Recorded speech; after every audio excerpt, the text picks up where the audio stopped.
Hai guys, akhirnya ada kesempatan lagi untuk berbagi informasi terkait analisis dan interpretasi data penelitian kualitatif. Podcast ini merupakan satu bagian tak terpisahkan dari materi perkuliahan metodologi penelitian pendidikan matematika. Jika pada episode-episode yang lalu kita sudah membahas tentang tata kelola data, proses coding, dan menerjemahkan kode ke dalam deskripsi dan tema, maka langkah berikutnya yang tak kalah penting adalah bagaimana menyajikan atau merepresentasikan data dan temuan penelitian dalam rangka menjawab pertanyaan penelitian. Yuk kita lanjut bahas langkah praktisnya. Dalam merepresentasikan temuan, kita sebagai peneliti kualitatif akan menampilkan temuan secara visual dengan menggunakan gambar atau numerik yang dapat menambah pembahasan. Ada berbagai cara menyajikan data, yaitu dengan membuat tabel perbandingan. Membuat gambar visual dalam bentuk tabel atau matriks perbandingan sering digunakan untuk membandingkan kelompok atau tema baik kategori. Kemudian mengembangkan diagram hierarki atau diagram pohon. Diagram ini sering secara visual mewakili tema dan interkoneksinya, sehingga tema disajikan secara berurutan dari tema luas ke tema sempit. Berikutnya adalah menyajikan dengan gambar dengan kotak yang menunjukkan hubungan antar tema.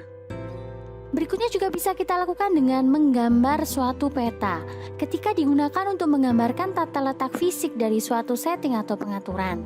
Para peneliti menyediakan diagram ini sehingga pembaca dapat memvisualisasikan di mana berbagai kegiatan terjadi.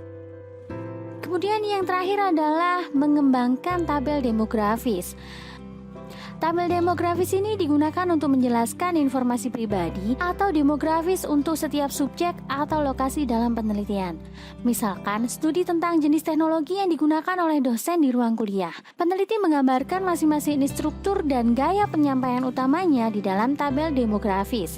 Keenam individu yang diteliti dalam penelitian kualitatif ini menampilkan berbagai karakteristik yang berbeda serta beragam dalam pendekatannya untuk menggunakan teknologi. Tabel ini memberikan pembaca berbagai informasi demografis untuk setiap instruktur, seperti jumlah tahun mengajar, jenis kelamin, tingkat pengajaran di kelas, pendekatan pembelajaran yang digunakan di kelas, dan yang paling utama adalah bentuk penggunaan teknologi. Berikutnya, di dalam melaporkan temuan penelitian, ada beberapa hal yang dapat digunakan oleh peneliti kualitatif. Bentuk utamanya adalah untuk mewakili dan melaporkan temuan di dalam penelitian kualitatif berupa diskusi narasi. Suatu diskusi narasi adalah bagian yang ditulis di dalam penelitian kualitatif di mana penulis meringkas secara detail temuan dari analisis data mereka. Tidak ada bentuk yang ditentukan untuk narasi ini, yang dapat sangat bervariasi dari satu studi ke studi lainnya. Namun ada beberapa identifikasi narasi yang mungkin, yaitu 1. Diskusi menghadirkan kronologi, 2. Diskusi yang menjelaskan proses, peristiwa, dan pengaturan terkait konteks tertentu, 3. Diskusi tentang tema, 4. Diskusi tentang figur atau sosok seseorang, 5. Diskusi tentang tema layering atau interkoneksi, 6. Diskusi menggabungkan studi literatur dan penelitian sebelumnya, 7. Diskusi yang memunculkan pertanyaan lebih lanjut yang perlu ditangani, 8. Diskusi yang menggunakan pandangan peserta, dan yang terakhir yang ke-9 adalah diskusi tentang bagaimana subjek yang diberdayakan menjadi suatu sosok atau subjek yang mengalami perubahan. Nah, ada beberapa petunjuk untuk menyatakan temuan diskusi narasi ini. Pertama, sertakan dialog dalam data penelitian yang menyediakan dukungan informasi terkait tema. Kedua, nyatakan dialog sesuai dengan bahasa asli yang digunakan oleh subjek, bisa dalam bentuk dialek kedaerahan atau etnis. Ketiga, menggunakan metafora atau analogi.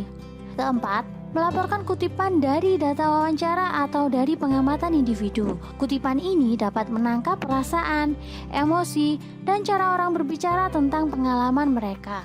Kelima, laporkan berbagai perspektif dan bukti yang bertentangan. Identifikasi perspektif ini berdasarkan pada individu yang berbeda, sumber informasi yang berbeda, atau berbagai pandangan yang dimiliki oleh satu orang. Keenam, tulis dengan detail yang jelas. Temukan deskripsi yang baik tentang seseorang individu, acara, atau aktivitas. Kita juga bisa menunjukkan ketegangan atau klimaks dan juga kontradiksi yang dialami oleh subjek. Nah, jadi sudah punya bayangan kan mau disajikan seperti apa hasil penelitian kualitatif kamu? Jika ada pertanyaan, sampaikan di kolom komentar ya. Di episode berikutnya kita akan membahas terkait bagaimana menginterpretasikan temuan penelitian. Sampai jumpa lagi ya. Bye guys.